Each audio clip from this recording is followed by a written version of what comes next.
মহকুমা সীমান্ত ও সুন্দরবন লাগোয়া এলাকায় জলে স্থলে টানা পরিদর্শনে পুলিশ সুপার, মহকুমা শাসক ও কেন্দ্রীয় বাহিনী। 29 তারিখের ভোটকে সামনে রেখে নিরাপত্তা জোরদার। সাধারণ ভোটারদের সঙ্গেও কথা বলছেন আধিকারিকরা। লক্ষ্য শান্তিপূর্ণ অবাধ ভোট সম্পন্ন করা।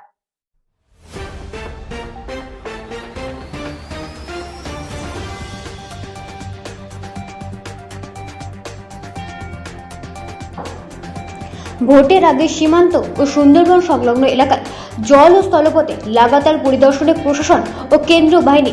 বসিরহাট মহকুমার 7টি বিধানসভা কেন্দ্রে আগামী 29 তারিখে ভোট গ্রহণ অনুষ্ঠিত হবে। তার আগে সীমান্তবর্তী ও সুন্দরবন সংলগ্ন বিভিন্ন এলাকায় সরেজমিনে পরিদর্শনে নেমেছেন পুলিশ সুপার ও মহকুমা শাসক।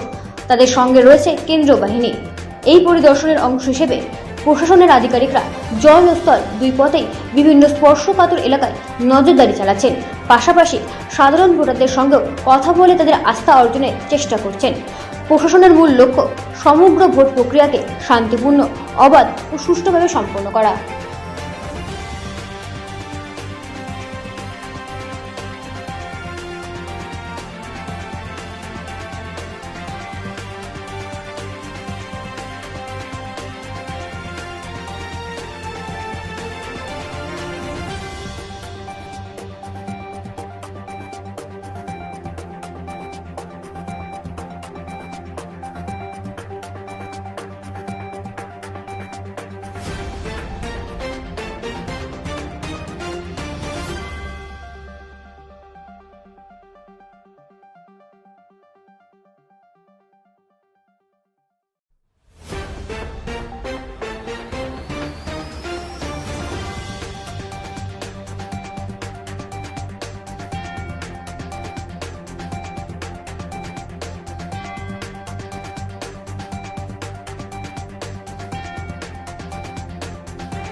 ভাবে এসপি ম্যাডাম বলেছেন, আমিও ওই ভাবেই কাজ করছি।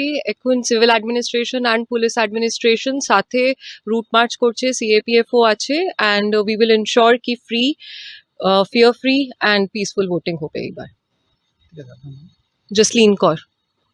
আমরা আজকে বসিরহাট পুলিশ ডিস্ট্রিক্ট এবং এসডিও বসিরহাটের তরফ থেকে সমগ্র টিম নিয়ে অ্যালং উইথ আমাদের যে আধা সামরিক বাহিনী আছে, তা এই ভবানীপুর জিপির অন্তর্গত যে দুটি জিপি আছে, যা আমাদের এখানে পোলিং বুথগুলো আছে, ভালনারেবল ভোটার্স এবং যারা এমনি নর্মাল ভোটার্স আছে, তাদের সকলের সাথে আমরা দেখা করছি। কোনো সুযোগ সুবিধা ওনাদের বা কোনো অসুবিধা হচ্ছে কিনা সেটা দেখে নিচ্ছি। বিএলও সাহেবরাও এসছেন, তারাও কথা বলছেন। বিডিও সাহেবও এখানে আমাদের সাথে আছেন। যা এখন অবধি নিয়ম অনুযায়ী, মানে সিসিআই গাইডলাইন্স অনুযায়ী যা কাজ হয়েছে, সেটা কতটা এগিয়েছে, সব এখন অবধি পুঙ্খানুপুঙ্খভাবে দেখা হচ্ছে কিনা সেটাই আজকে আমরা পর্যবেক্ষণ করতে এসেছি। লোকাল যারা লোক আছেন বা জনমানুষ আছেন, মহিলা যারা, মানে ইয়াং ভোটার্স যারা ফার্স্ট টাইম ভোটার্স, তাদের সাথেও আমরা দেখা করেছি। আশা করি নির্ভয় নির্বিঘ্নে এবারও ভোটটা সম্পন্ন হবে এখানে। আপনারা যদি এসডিও ম্যাডামের কিছু ব্যুরো রিপোর্ট, রাত দিন নিউজ নেটওয়ার্ক। अरे भैया कहाँ हैं आप?